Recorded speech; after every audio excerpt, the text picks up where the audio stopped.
En esta sesión lo primero que hacemos es trasladarnos, nos trasladamos a Eindhoven, a Holanda, nos trasladamos a un barrio que he intentado aprender a pronunciar, pero no os garantizo que sea exactamente así. Ella me ha dicho que puedo decir Stripe, se escribe Stricht, con un guión y una S. Entonces, este barrio tiene la particularidad de que se erige alrededor de donde estaba... Uy.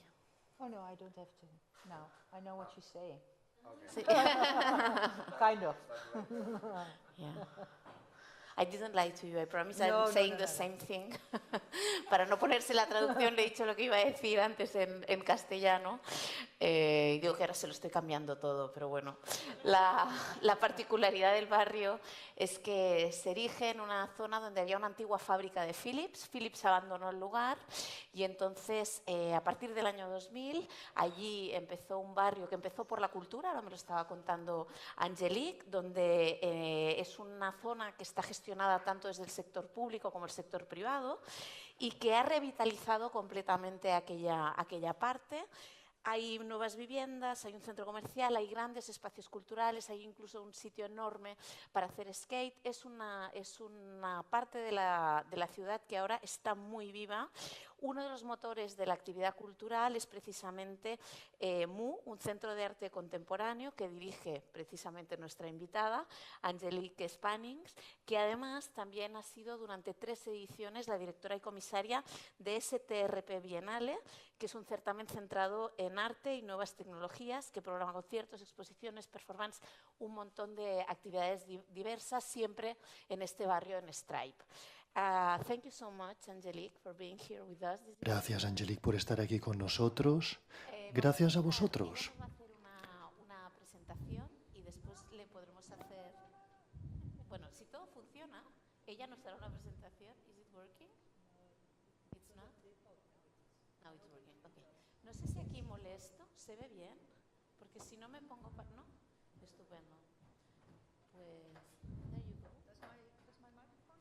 ¿Mi micrófono funciona? ¿Funciona el micrófono? Muy bien. He preparado una pequeña ponencia porque siempre es importante enseñar lo que se hace para que vosotros sepáis de qué estamos hablando, porque si no, simplemente serán palabras vacías y no veréis lo que realmente es.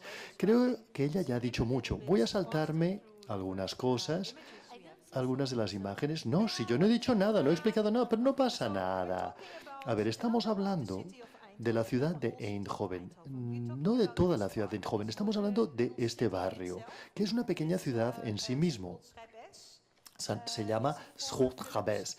Es una especie de... es la ciudad Philips, de alguna manera. Y Eindhoven misma no es una gran ciudad, es la quinta ciudad de los Países Bajos. Es la segunda economía de los Países Bajos gracias a la tecnología y al diseño. Y Philips desempeñó un papel importantísimo en todo esto, por supuesto.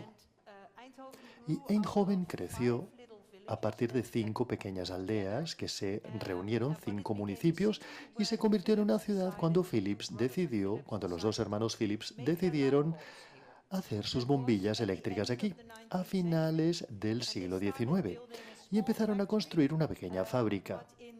Pero en 20 o 25 años creció hasta convertirse en esto. Tenían toda la zona. Toda el área era Philips y hasta en los años 80, todo en esta ciudad se desarrollaba alrededor de esta empresa Philips y de lo que la empresa hacía. Ellos no gobernaban la ciudad, pero casi. Por ejemplo, el equipo de fútbol, el club de fútbol se llama el Club de Fútbol Philips. Ellos fueron campeones de Holanda, de la Liga Holandesa, ayer, y hay una gran fiesta celebratoria. Con felicidades por la Copa de la Liga. Sí, los deportes son algo cultural que llevamos todos dentro. Y Philips se ocupaba de sus trabajadores, construyeron muchas viviendas y parte de Stripe, de esta forma de pueblo, era la vivienda social construida por la empresa Philips, que también creció bajo el gobierno, entre comillas, Philips. También ayudaron en el ámbito cultural. de manera que teníamos un centro de ocio Philips, que fue el primer teatro de la ciudad. No construyeron un museo, eso sí que fue construido por otro empresario, Wolfgang Haber. Es un museo que todavía tiene una gran reputación internacional en el arte contemporáneo. Y tenían una colección de arte contemporáneo que desempeñó un papel muy importante en algunos campos, lo cual yo creo que es muy importante. Yo siempre comparo el Museo Vrindavan, es así como el Manhattan de las artes contemporáneas, y nosotros hacemos todos los suburbios Brooklyn y todo el resto, todo lo que rodea la metrópoli. Philips también desarrolló Wemb Electronic en el año 58, en la Feria Internacional, que fue una de las primeras ferias multimediáticas, una de las primeras experiencias inmersivas para los públicos internacionales. Y después de esto, todavía les interesaba la cultura, pero no tanto, de una manera experimental. Francamente, todavía están interesados, pero no en Holanda. Veo que patrocinan muchas cosas fuera de los Países Bajos, pero en Holanda ya no hay grandes patrocinios por parte de Philips, lo cual es extraño, me parece a mí, pero bueno, es así, ellos se lo pueden permitir. Es así como estaban emplazadas sus fábricas en los años 20 y 30. Era un tipo de industria antigua. Y este es el aspecto que presenta actualmente. Esto creo que es una imagen de hace 4 años. Entre tanto, se ha construido muchísimo, porque la economía vuelve a florecer en los Países Bajos, pero al comienzo los desarrollos, tenían grandes planes. Philips se trasladó, eliminaron las vallas que separaban esta ciudad dentro de la ciudad y lentamente construyeron una nueva ciudad interior. Y existían grandes planes de promoverlo y desarrollarla rápidamente. Luego llegamos a la crisis en el año 2007 y 2008 y esto de alguna manera ralentizó el proceso, pero ha mejorado, digamos, los proyectos creativos. Al comienzo, Philips realizó muchos proyectos cuando el emplazamiento era simplemente un gran espacio abierto, una gran parcela con mucha arena. Nadie vivía allí, nadie trabajaba allí, excepto los artistas, diseñadores y las startups que se desarrollaron y que exploraron toda la zona. Y este fue uno de los proyectos que nosotros ayudamos a crear. Se titula Una alfombra de ladrillos. Nosotros hacemos, digamos, tapices y alfombras desde la conceptualización, pasando por el artesanado, y hacen, bueno, digamos, pequeños tapices. Cuando yo fui allí al estudio pregunté, ¿esto os gustaría hacerlo a gran escala, al aire abierto? Y dijeron, sí, ¿por qué no lo probamos? Y este fue el resultado. O sea que fue algo de mucho renombre. Esto lo estamos viendo desde arriba, pero es uno de los proyectos en los que empezamos a ayudar para hacer que la zona pues se utilizase, digamos, en sus espacios abiertos como hub cultural. Tenemos también este jardín precioso con 2 artistas que hacen muchos de estos proyectos medioambientales y ecológicos. El edificio que vemos a la izquierda es el NODLOB, es el laboratorio de física que Philips solía tener, en que trabajó Einstein, en el que se desarrolló el CD, etcétera, etcétera. O sea que esto es una tierra sagrada para todos estos desarrollos tecnológicos, pero ese día estaba vacío. Esta es la parte interior. Las antiguas fábricas fueron de alguna manera derrumbadas, pero no eran monumentales. Las partes monumentales fueron conservadas. La parte que vemos en el trasfondo, el edificio blanco, es de Philips. A la derecha tenemos el Cattle House, que actualmente es un restaurante, y a la izquierda tenemos la llamada Área 55, con todas estas tuberías y estas líneas, digamos, que se utilizaban en la época industrial, que acaban en ninguna parte, pero todavía están aquí. Y todavía le dan un aspecto industrial a toda la zona. Y a la gente le gusta, y a mí también me gusta, porque sientes la historia más de cerca. mucho más que cuando intentas hacerlo bonito, simplemente derrumbarlo. Esta es la área 51, con muchos grafitis. Se trata de un parque para skaters. Es un parque para personas que van en patinete. Y a los skaters de toda Europa les encanta venir aquí para hacer su deporte. Y en la parte izquierda vemos la primera, digamos, la primera bola que hizo que la comunidad de skaters se desarrollase. Esto lo desarrolló mi predecesora junto con la comunidad de skaters. Es como una especie de piscina en la que uno puede patinar. Todavía está aquí.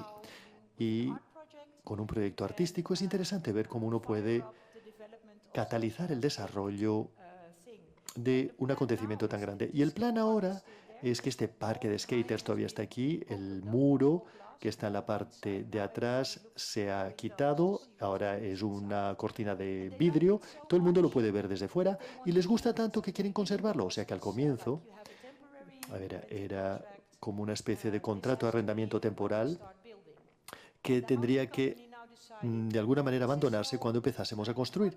Y la empresa ha considerado que esto es tan importante para toda la área que han decidido conservarlo y han decidido construir algo por encima, de manera que esto permanecerá y el edificio se construirá por encima del parque de skaters, lo cual es una solución maravillosa y una buena manera de demostrar que también este tipo de acciones, este tipo de fuerzas culturales son importantes para una zona como esta, para mantenerla en vida, para mantenerla viva. Otra cosa que tuvimos y que ha permanecido es este muro de escalada. Vemos mucha cultura de la calle, que no es arte elevado, en que los primeros pioneros a la hora de desarrollar esta zona y convertirla en algo atractivo han conservado. Otra cosa, después del deporte tienes que beber y comer. Y ahí también tenemos un gran restaurante, algunos buenos bares. Y cuando venían, no había nadie que viviese allí, pero había personas que venían para tomarse una copa, para sentarse, bueno, o podían hacer una pequeña hoguera afuera porque a nadie le importaba. Y eso era muy agradable. Este es un restaurante elegante actualmente. Esta es una de las salas de máquinas. Parte de la antigua maquinaria todavía está aquí, pero ya no funciona, claro, pero permanecen aquí como elemento decorativo. Y vemos conservamos la grandiosidad industrial de una gran fábrica. Tienen un menú excelente, lo cual también es muy importante. Uno de los elementos más importantes recientemente ha sido que una gran escuela ha trasladado su edificio principal a esta zona, de manera que cada día hay 2.000 estudiantes. A ver, no se trata de una escuela de arte ni una universidad. Es algo así como el aspecto práctico de la acción creativa. Cada día entre 2.000 y 2.500 estudiantes vienen a esta zona para ir a su escuela, lo cual también aporta una nueva dinámica a toda esta zona, lo cual está muy bien y además es muy importante. Y a las tiendas les encanta. Y al igual que los restaurantes y bares, tienen un problema porque, bueno, cuando hay una pausa, hay unas colas kilométricas, pero eso está muy bien para el barrio desarrollar este tipo de cosas.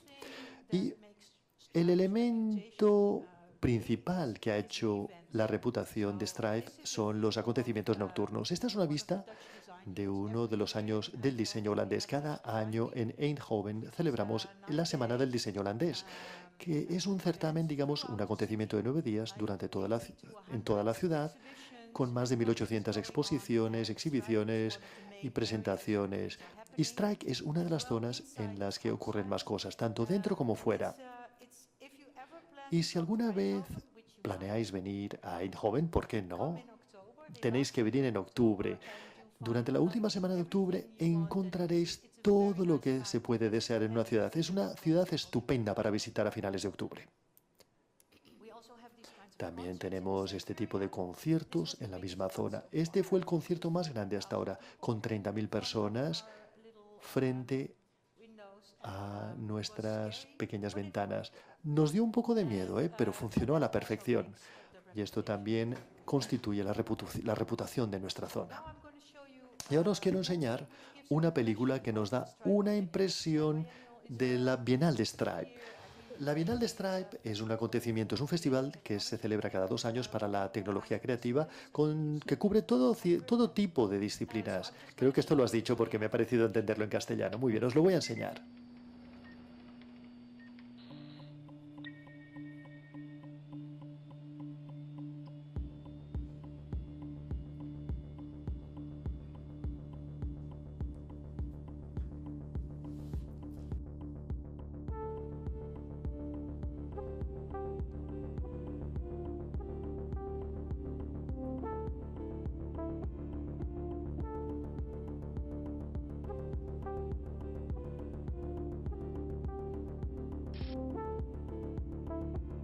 Stripe conecta la tecnología y la creatividad.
Pues bien, eso es Stripe el año pasado. El equipo que teníamos era sensores y sensores, los sensores humanos combinados con los sensores de las máquinas, cómo interactúan y cómo se mejoran mutuamente. Y cómo no comunican, lo cual también es posible, por supuesto. Y Stripe atrae entre 20 y 30.000 personas en 10 días. Y una gran parte del acontecimiento son jóvenes. Tenemos un programa participativo y educativo muy amplio, de manera que 7.000 chavales y chavalas vienen a ver las exposiciones y hacer talleres y aprender que la tecnología no es algo que nos deba atemorizar, sino que uno puede crear su propia tecnología. Y uno podemos hacer nuestros propios robots y ver cómo los artistas también lo están haciendo. O sea que no se trata únicamente de hacerlo en el aula de clase, sino ver también o visionar hacia dónde nos puede dirigir. y esperamos que al final se estimulen y se motiven para hacer cosas en este campo. Bien, este es el edificio en el que se encuentra y a partir de aquí hicimos un gran proyecto sobre el clima y el cambio climático que queremos hacer. Se llama Creative Rainbow, arcoíris creativo, que hicimos junto con un artista holandés que hace unas nubes y también puede hacer arcoíris, como podemos observar. Este es nuestro espacio. No es enorme, son unos 1000 metros cuadrados y tiene nubes a ambos lados. Es decir, es como... Puede ser un espacio expositivo para el arte, puede serlo, no necesita serlo, porque en el programa híbrido que tenemos nos concentramos en la tecnología y también en lo digital, lo posthumano. Y digamos que la presentación puede ir en toda suerte de direcciones. Este es un proyecto que hicimos hace un par de años, el Globe Festival. Eindhoven tiene dos grandes festivales. Stripe es uno pequeñito. Uno de ellos es la Semana del Diseño Holandés, que atrae unas 300.000 personas en los 9 días que dura. Y la otra se titula Glow, que es un festival de arte de luz, que es gratuito. Y cuando eso ocurre, hay 700.000 personas que pasean por las calles de la ciudad en una semana. Las calles están totalmente bloqueadas, no abiertas al tráfico rodado. Es como la Noche Blanca de Madrid. Esta es la idea. Y esta es una buena manera de alcanzar a nuevos públicos. Hay muchas personas que nunca van a museos, teatros o programas culturales, pero que sí asisten a este tipo de certámenes o acontecimientos. Y como artista es importante participar y ofrecer algo. No los 700.000, no todos los 700.000 pasan por nuestro espacio, pero muchos de ellos lo hacen. Y este trabajo, por ejemplo, fue escogido, lo desarrollamos con el artista. Yo vi uno pequeñito que hicieron para el Freeline Design y le pregunté, ¿esto lo podrías hacer más grande?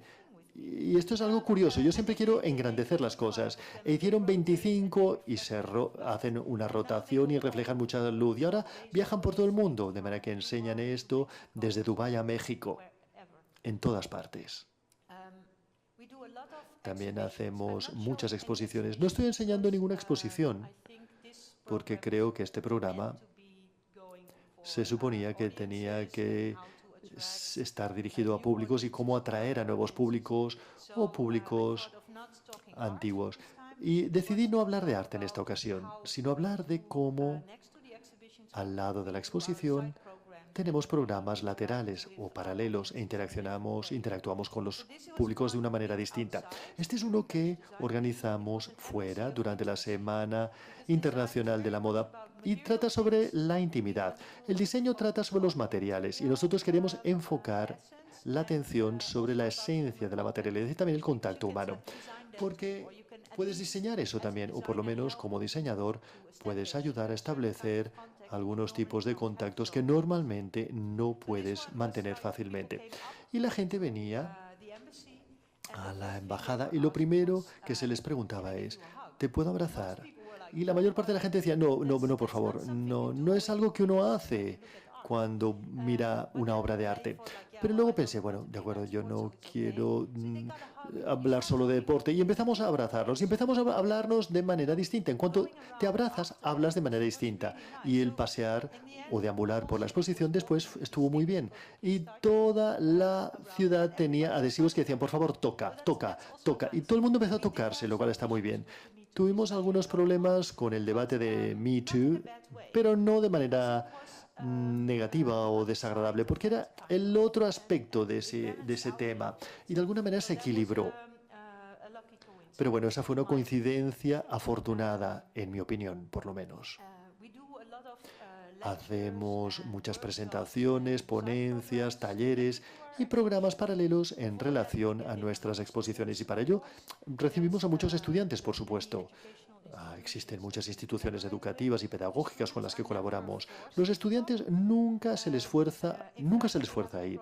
De hecho, tenemos un programa llamado With Us, con nosotros, en el que los estudiantes de diseño nos acompañaron para preguntarnos si podíamos trabajar con ellos, porque ellos estaban tan atrapados en la escuela que querían salir y querían conocer a otras personas, no solamente a sus compañeros de clase, sino también residentes de Eindhoven, otros artistas, de manera que desarrollamos un programa así con ellos.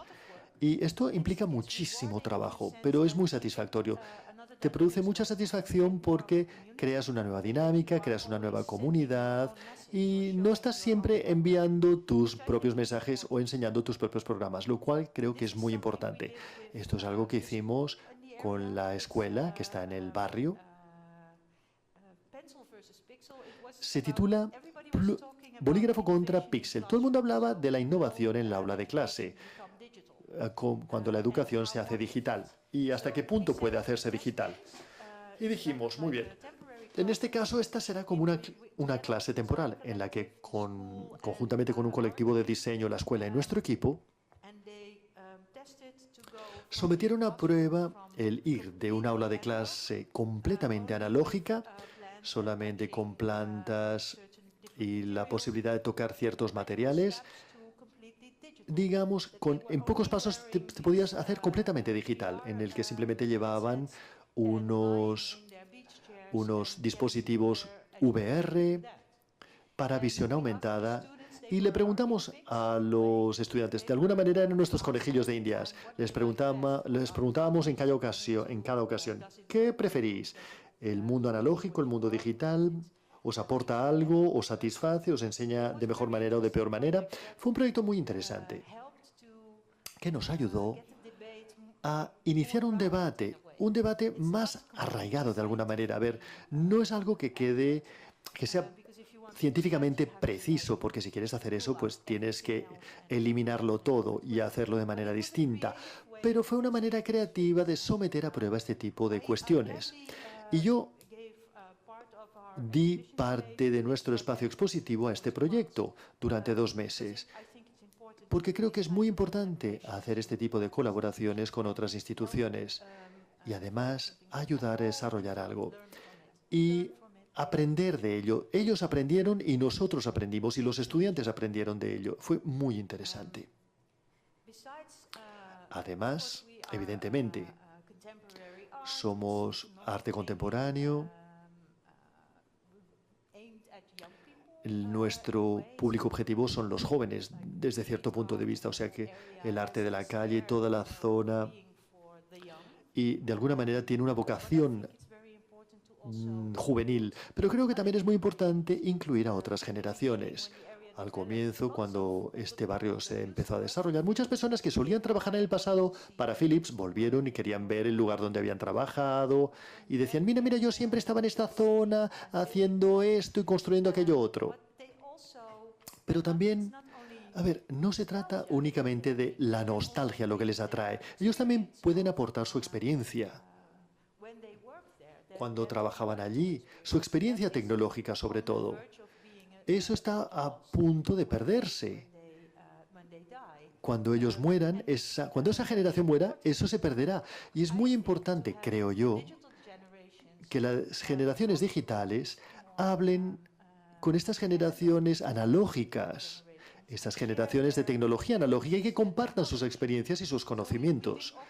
De manera que hicimos toda suerte de proyectos uniendo a estas dos generaciones. Y eso fue muy divertido, porque son sobre todo los hombres los que solían trabajar en Philips, pero también están muy interesados en este tipo de programas. Y ellos traen a sus cónyuges, a sus mujeres, que también están interesadas. Pero para los hombres mayores no tienen mucho que hacer desde un punto de vista cultural. Se sienten raros. No sé cuál es la situación en España, pero los antiguos trabajadores de fábricas no participan demasiado en la vida cultural. Tenemos muchas actividades culturales para mujeres mayores, pero no para hombres. Y al comienzo esto no lo sabíamos y nos dimos cuenta muy rápidamente de que estos hombres estaban encantados, muy contentos de poder hacer este tipo de cosas. Y empezaron a hablar a nivel intelectual y a nivel profesional, digamos, todo un mundo que dejaron atrás al jubilarse, pero que todavía conservaban como conocimiento. Y fue muy interesante ver cómo funcionaba todo esto. Y este es un caso muy especial porque, al igual que hacemos este tipo de encuentros intergeneracionales, el chico de la izquierda con la cerveza es uno de nuestros interinos, digamos, que trabaja en el campo de la música. Y el hombre de la derecha es Lou Arnold, que es el inventor del cassette. Él inventó el cassette y fue como un momento mágico. Este hombre, el joven, estaba tan nervioso de conocer al inventor del cassette que fue una cosa estupenda realmente.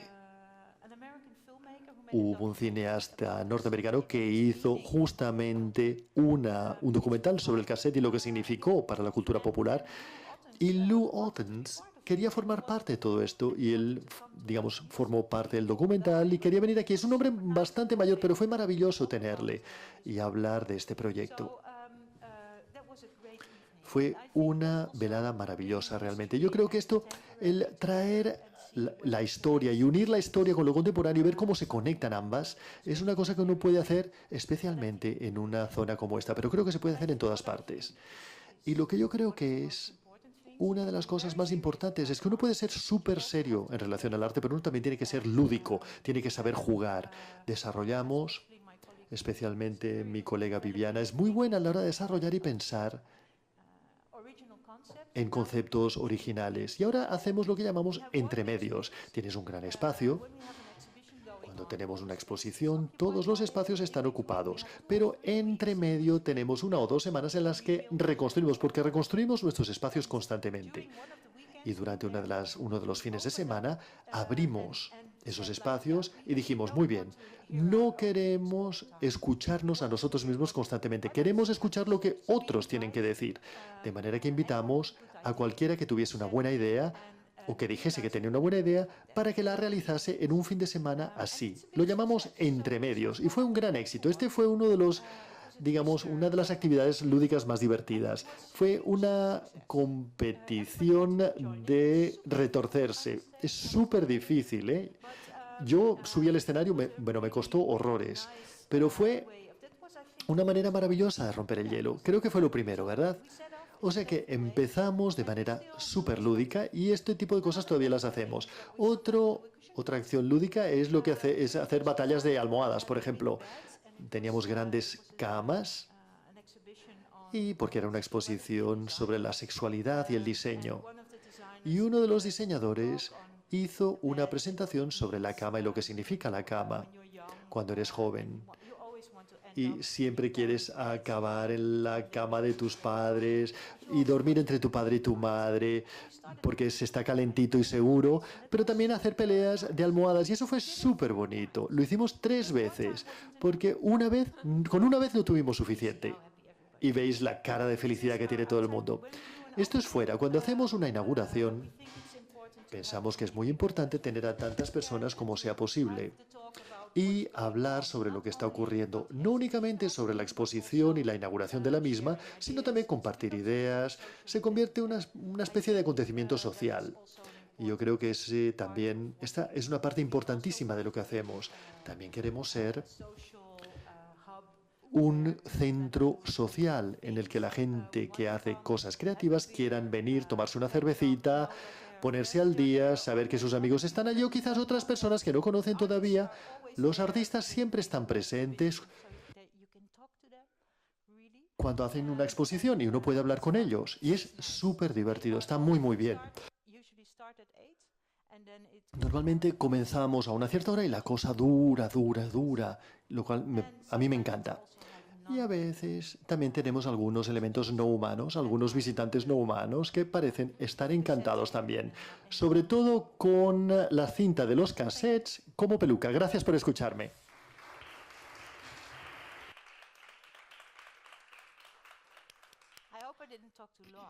Espero no haber hablado demasiado tiempo. Ha sido tan interesante, es que la verdad es que no tenemos tiempo para preguntas, por lo tanto intentaré concentrarme en 1 o 2 y luego quizás le daremos la oportunidad al público de formular 1 o 2 preguntas. Cuando te referías a las personas, cuando decías que os dirigís fundamentalmente a los jóvenes y hablabais de la búsqueda de nuevas personas, por ejemplo con el festival, algo que colocan aquí, de manera que nuevas personas que no irían aquí normalmente, pues vienen aquí. Cuán importante es que la cultura se fusione con la vivienda, las tiendas, los restaurantes, por ejemplo, porque quizás la gente que va allí de compras, cuando salen, encontrarán, pues qué sé yo, un centro cultural. Mira, a veces también funciona al revés, ¿eh? Es decir, la gente que vienen a por cultura no están satisfechos o contentos si no pueden tomarse un buen café o si las tiendas están cerradas. Esto es algo con lo que nos encontramos a veces, pero creo que es muy importante. También vemos cómo al comienzo, cuando Stripe se estaba desarrollando y todavía era una cosa un poco cruda, era muy atractiva, pero solamente para un número limitado de personas que realmente les gustaba ese ambiente, les gustaba ensuciarse las manos y los pies y no les importaba el polvo y querían tener una fiesta divertida. Pero a medida que nos fuimos desarrollando, perdón, yo esperé entre 5 y 7 años para tomar el paso de ir a Stripe. Al comienzo, la pregunta era, ¿quién quisiera ir a Stripe? ¿Tú quisieras ir a Stripe? La respuesta era afirmativa, pero dependerá del desarrollo de Stripe el momento en que podremos hacerlo, porque no queremos enajenar a nuestro público. A ver, primero tuvimos un primer espacio en el centro de la ciudad, al lado de la biblioteca, y no había demasiadas personas que tomasen en préstamo un libro en la biblioteca que viniesen a visitarnos, pero bueno, era en el centro de la ciudad. Y yo no quería ir a Stripe cuando fuese demasiado duro o crudo, porque perderías parte o una gran parte de tu público original. Al comienzo, incluso nos trasladamos allí cuando nadie vivía allí todavía. Y al comienzo, durante el primer año, cubrimos ambos emplazamientos. No sé cuál es la situación aquí, pero en Holanda, cuando un museo se reconstruye o se traslada, o bueno, se cierra durante un año. Y yo siempre pregunto, ¿por qué se cierra? Solo te estás mudando. Quizás deberías hacer ambas cosas. Podrías tener dos lugares. ¿Por qué no utilizar ambos emplazamientos? Y esto lo hicimos durante un año, demostrando que esto es posible. Y esto realmente marcó mucho a nuestros equipos. Algunos de ellos estaban encantados cuando acabamos, porque implica mucho trabajo, pero estuvo muy bien. Tener el antiguo espacio con el que sabes cómo jugar y en el que sabes cómo construir algo, el público viene a verte, saben dónde encontrarte y de repente tienes ese otro espacio en el que puedes desarrollar nuevas cosas.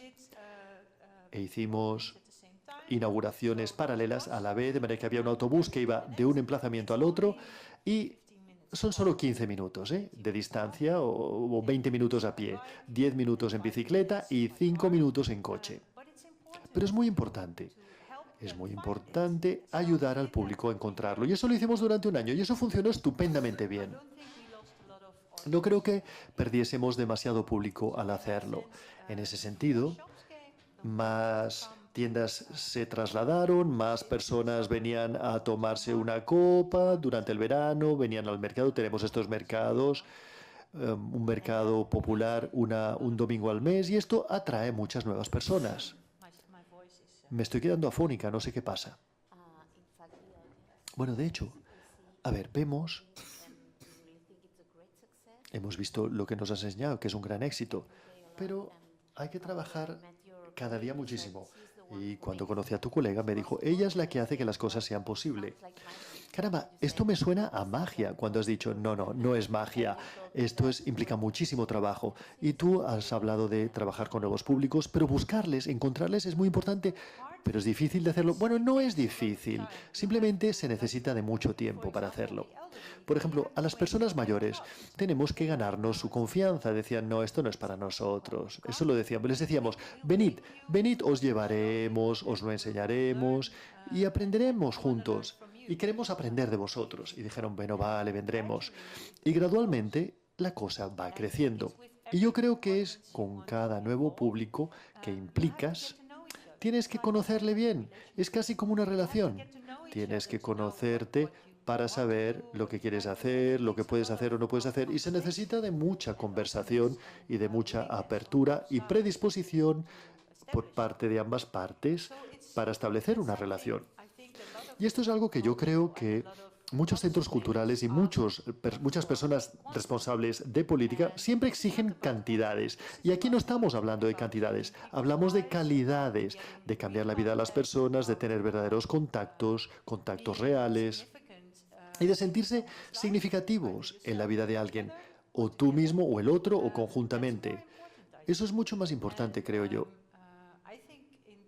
Y yo creo que en la política, a ver, tiene que haber grandes masas y grandes festivales, ¿de acuerdo? Pero no puede ser eso únicamente, porque en ese sentido no puedes conectarte con lo que es realmente importante.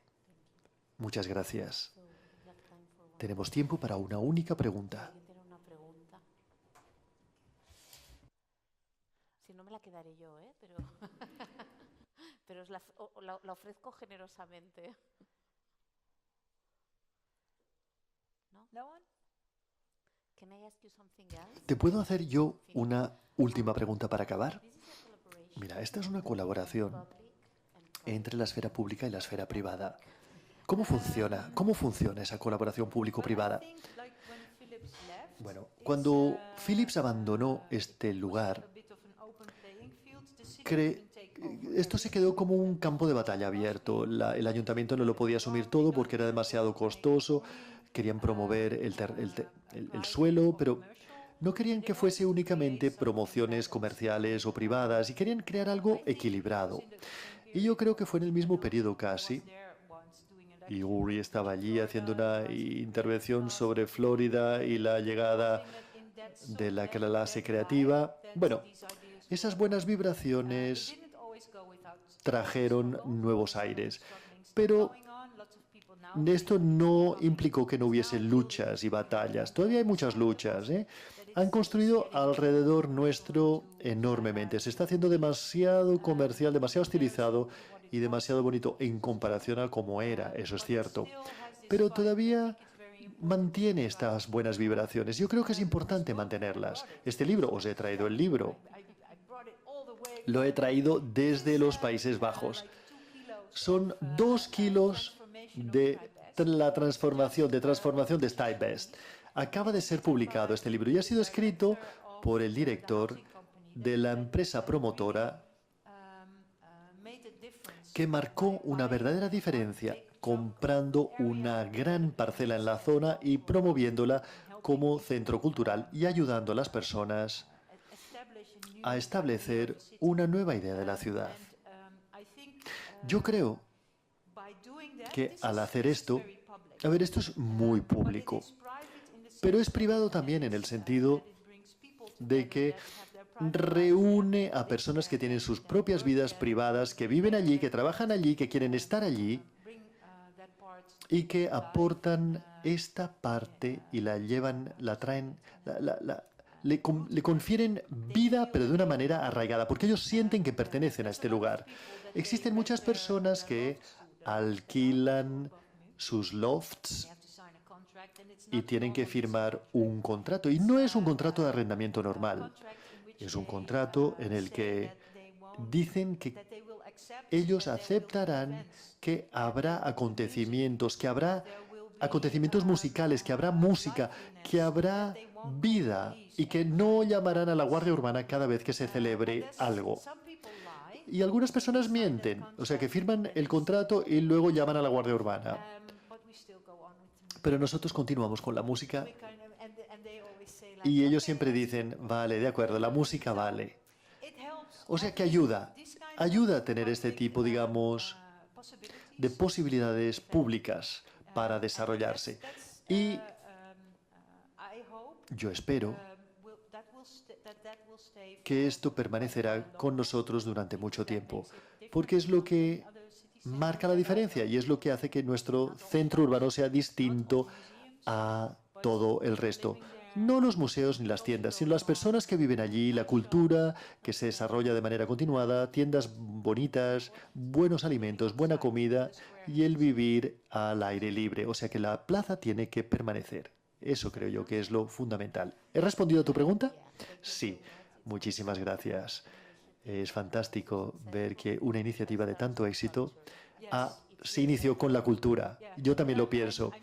Mira, me siento muy afortunada de haber podido ir allí, de haberme mudado allí y de haber podido vivirlo y de poder contar todas estas historias, porque Mu no sería lo que es si no estuviese allí. Gracias. Gracias a todas y a todos por vuestra atención. Gracias.